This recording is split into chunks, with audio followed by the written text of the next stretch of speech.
Hey guys, welcome back to my channel. So today I'm going to hop on and compare modern Coach bags to vintage Coach bags in terms of quality and durability and practicality. But before I get started, I do want to say thank you to those of you who have subscribed, and if you haven't subscribed already, please consider doing so. I put out a lot of videos about contemporary handbags like Coach, Michael Kors, Fossil, Longchamp, as well as some luxury items like Gucci, Burberry, and Goyard. So like I said, I'm going to compare vintage Coach bags to modern Coach bags in terms of the quality of leather, quality of the hardware, interior materials, craftsmanship, and I will be focusing on each of these categories on durability and practicality of all of the choices that Coach made in their design. So as my examples of these different bags, what I have here is a vintage Coach court bag. This is from the, I think, early 90s. You can see it's a black bag with gold or brass colored hardware. For modern bags, here I have a Coach retail crossbody. It's just a very simple crossbody, smooth leather. And then I have an outlet Coach Kelsey bag in a pebbled brown leather. So unfortunately, I don't have any examples of Coach's highest end line right now, which is the Coach 1941 line. It tends to be kind of thicker leather, nicer materials, because I've sold my Rogues and returned my Dinky, but I will try to kind of insert commentary about those bags when I see fit in this video.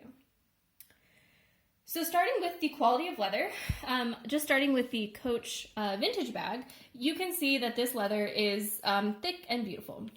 So Coach vintage bags are made out of full grain leather. So, for those of you that don't know, if you have kind of a piece of leather and you keep it all intact, straight from, the cow and from the tannery, that's called full grain leather. You can split it by taking some of that bottom suede off, and then that's called top grain leather. And then you can split it by taking some of the top off and having just kind of the suede interior material, and you can kind of paint over it or create, an artificial finish, and that can be called genuine leather.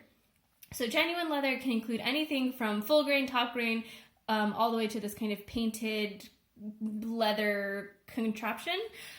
So kind of generally speaking, people tend to think that full grain leather is kind of the best way to go. That's a misconception, and I will do another video about leather quality and kind of learning about the process that goes behind processing leather. But, just kind of as a rule of thumb, people tend to like full grain leather when it's kind of done properly, and this leather is done properly.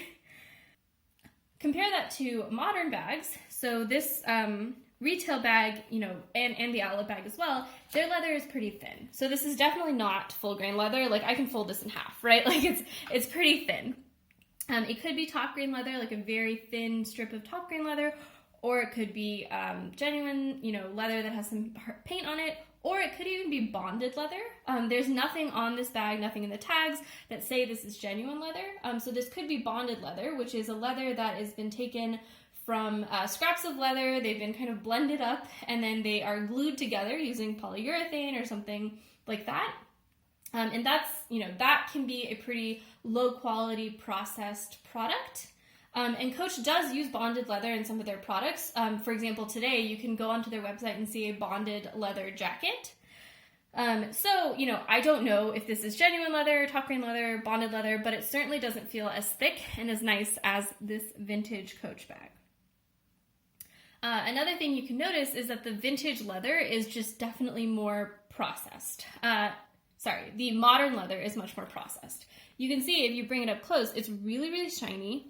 It has, no like real texture, if that makes sense. Whereas this, you can kind of see the texture of the skin, and it's not particularly even. Whereas this is just very kind of flat.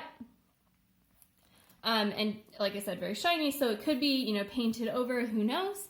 And then of course the outlet leather here is a pebbled leather. So that's that's an artificial texture that's been put on top of the leather. So when thinking about durability, the Coach, full grain vintage leather is certainly going to be durable, very durable in some aspects. If you scratch it, if you rub it against something sharp, it will not tear, and it will tend to kind of heal those scratches over time as the oils from your skin kind of get into the leather and work them away. Compare that to something that's a little more processed, like the retailer outlet leather, and the finishes here may not be as durable. So if I were to take something sharp here and kind of accidentally rub it against here, I would totally tear that leather. And similarly, if I were to scratch it pretty deeply, I'm not sure that this leather would be able to work that scratch out using just kind of the natural oils in my hands. Compare that to the Coach 1941 leather on something like the Rogue. The leather on those bags is still not as thick as this full grain leather, and you will see on the Coach Rogues, on the bottom of them, they say genuine glove-tanned leather.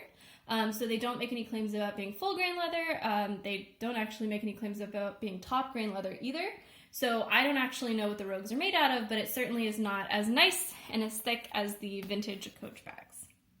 But, you know, that's not to say that thicker full grain leather is like the gold standard, because one of the cons of this full grain leather in terms of practicality is that it's very thick and very heavy. So if you were to make a bag as big as the Kelsey out of that full grain leather, it would be incredibly heavy even with nothing in it.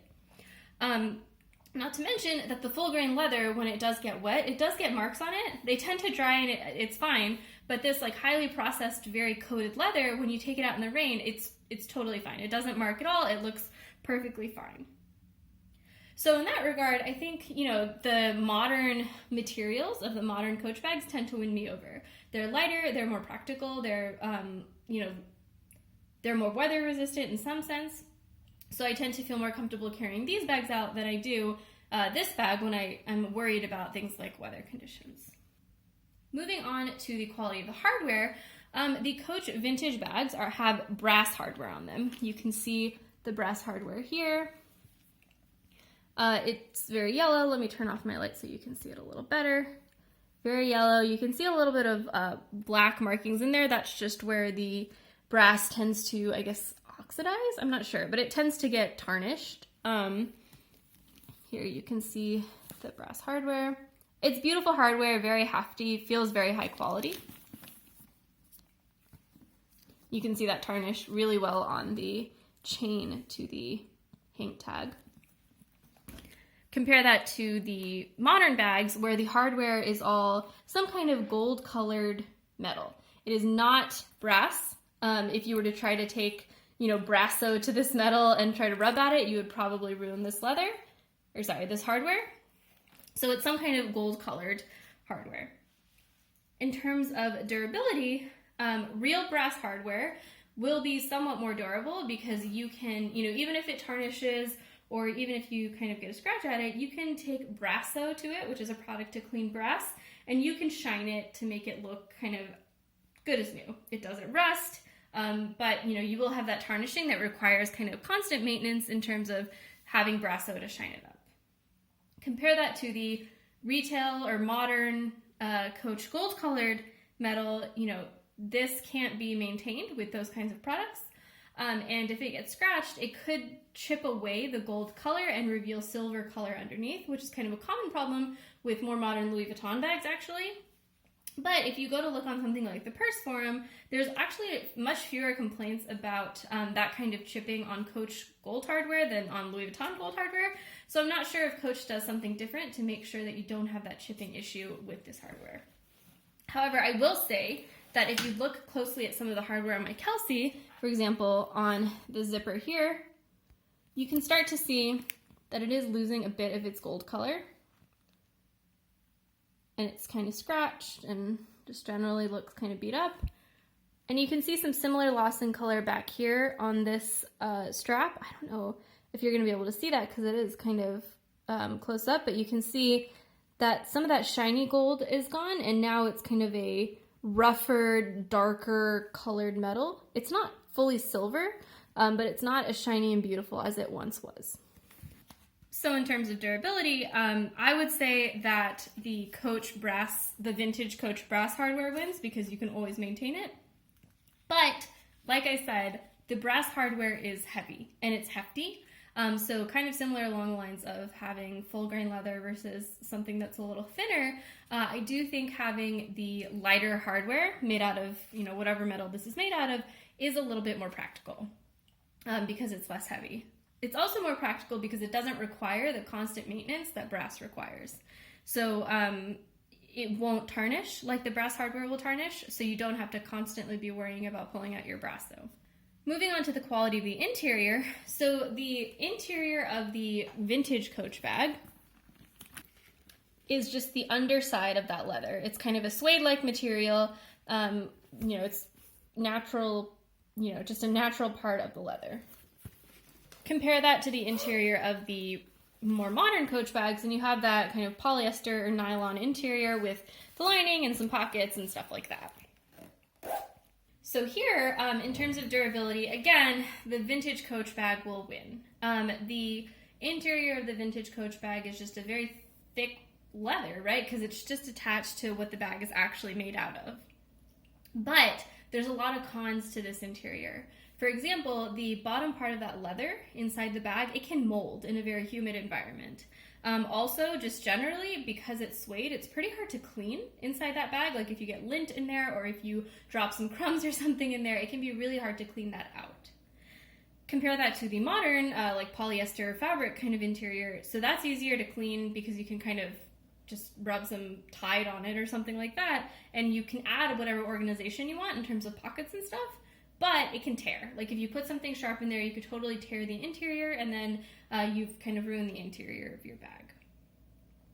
If I were to pick one though, I would still definitely go with the modern bags if you're sensing a theme here, because I really don't like the feel of that interior suede on the inside of the vintage Coach bag. It kind of feels dirty to me in some sense, and it's, like I said, very hard to clean. So I do think the interior of the modern Coach bags is more practical, even if it is less durable. Now moving on to craftsmanship. So the first thing I wanted to start with was edge finishing. So starting with the vintage Coach bag, on the front flap here you can see that the edges of the flap are finished with kind of a leather binding. So they've taken a thinner piece of leather, folded it over, and covered that raw edge of the flap. And other parts of the bag, the finish is a little bit different. Well, you have that binding, again, along kind of the sides, but on something like the top handle, you can see all they've done is they've burnished the side of the leather. So they've taken kind of a wooden dowel, burnished it to make it smooth, and then put maybe some clear wax on top of it to finish it. And then on other parts of the bag, you can see like on the side here holding the crossbody strap, you have kind of a similar concept. Like maybe the side of it is burnished a little bit, so it's a little smoother, but you do see kind of that raw edge underneath. On the bottom, you can see the binding kind of crossing over each other, but then you can see the bottom of the bag is a different piece of leather. And here, I think they've just folded the leather to create that bottom. So there's no rough edge here. This is all completely smooth. They took a thin piece of leather and maybe just folded it in half to cover whatever seam was down here. Compare that to modern bags, which have a lot of glazing. They have a lot of glazing all around them. So you can see on this retail bag, you have glazing here, here. I mean, that's just kind of the primary way that edges are finished in modern bags. And then on the bottom, the leather is kind of folded over itself to create the full structure of the bag. And you can see you have some folded corners here. Let's get that to focus. You have folded corners here and folded all along the bottom of the bag. So that's how modern, Coach bags tend to be finished, is just with a lot of glazing and or folded over leather. In terms of durability, I think it just depends on what you want. So the Coach vintage bags, this kind of leather binding, if the leather gets really dry, like you see this on the pre-loved market, if you're looking for a Coach Willis or a Coach Court, if this gets really dry, if it scrapes up against something, it can crack and it can rub away so much that it forms holes in it. And that's kind of hard to repair. You can get like leather filler, like they make them for couches. You can get color to try to match the color of the bag so that it looks kind of seamless, but it's pretty hard to repair. Compare that to modern Coach bags with that glazing. Now the glazing, I think it'll be less durable than a binding, like a leather binding like this, especially on something like a wallet that gets kind of folded on itself a lot. That glazing can crack pretty easily, but it's pretty easy to repair. You just find glazing that's kind of similar in color and color it up, and it won't be like super obvious. You color in a little bit here, a little bit there, and it's not going to kind of take away the entire look of the bag. Whereas if you were to replace the binding here on the vintage Coach bag with leather filler and try to make it look kind of even and beautiful, it would be hard to hide the fact that you filled that in. So in that sense, I kind of feel like the modern Coach bags, again, are a little bit more practical, because if they were to crack or peel or anything like that, you could just replace it very easily. Whereas the vintage Coach bags, whereas this leather binding will be durable if you maintain it, requires a little bit more care and love to make sure that that edge finish does last over time. The other aspect of craftsmanship that I wanted to talk about was design. And here, I don't think there's really any winner. There's no durability concern, so it's really just about practicality. The vintage Coach bag has a lot of pockets, and so do the modern Coach bags. Vintage Coach bags have, or this vintage Coach has a slip pocket back there. It has a slip pocket here, and then if moving the stuffing aside, you can kind of see there's a zippered pocket back there. Modern Coach bags have kind of a similar number of pockets. You have a slip pocket here. You have a slip pocket here, and then in some bags you also have, a zipped pocket somewhere along the back. But the aspect of design where I think the modern bags win over the vintage bags are the strap. And you can see it perfectly right here. The modern Coach bag has a adjustable shoulder strap, so it can be, adjusted for different people's height, whereas the vintage Coach bag, it does not have an adjustable strap. It's all just kind of one size, and you can't adjust it at all. That's not true of all vintage Coach bags, so if you were to look at something like a vintage Willis bag or a vintage Coach station bag, those straps do sometimes come with adjustable holes like this. So that's not necessarily kind of a generalizable conclusion about vintage versus modern. And then finally, in terms of construction, or in terms of like the number of pieces in the bag, what you'll be able to see is that, again, these are pretty similar. So the vintage Coach court bag, it's made out of, I guess, one piece of leather here that goes all the way back into the top of the flap, and then you can see there's a seam right there where another piece of leather was attached to the bag. Then you have that, the back slip pocket, but then you have the bottom here, which is a different piece of leather, and then from the front, you have one piece of leather that forms that front slip pocket, and another piece of leather that's a complete continuous piece of leather that forms the slip pocket. And then the sides are another piece of leather. So basically what I'm telling you is there's lots of pieces of leather in this bag. It's not like one continuous piece of leather. And that's the same thing in like this Coach bag. You have one piece of leather here, another piece kind of making the body of the bag, and then you have basically those two pieces, like the front and the back pieces, being stitched together to form the whole bag. The Coach Kelsey bag from the outlet is made up of a lot more pieces of leather. You have one piece here, one piece here, one piece here. The bottom is a completely different piece of leather. The sides, are different pieces. But that's kind of an unfair comparison if I compare the Kelsey to the Coach court bag, because the Kelsey is a much bigger bag. Like, I don't know if they made a vintage bag that was this size, whether they would have put that many pieces of leather or they would have tried to make it one continuous piece. But I don't think that's necessarily like a fair comparison, or something that you should think about in this comparison. So all in all, I think my theme in this video has basically been the vintage Coach bag tends to be more durable, made out of kind of longer lasting material that can be maintained to last a really long time. But you do sacrifice a little bit in terms of practicality, in terms of the weight of the bag, the tarnishing of the hardware, the interior being made out of suede. So it just depends on what you want. If you're like a buy it for life kind of person where you want something that you can maintain and take care of and it'll last a long time, then you'll want vintage Coach. Whereas if you want something that's kind of carefree and you can just use it and feel comfortable with it, maybe modern Coach is more the way to go. So I hope this video was helpful, but in the meantime, let me know in the comments below if you have any other thoughts or questions, and I will see you next time. Bye!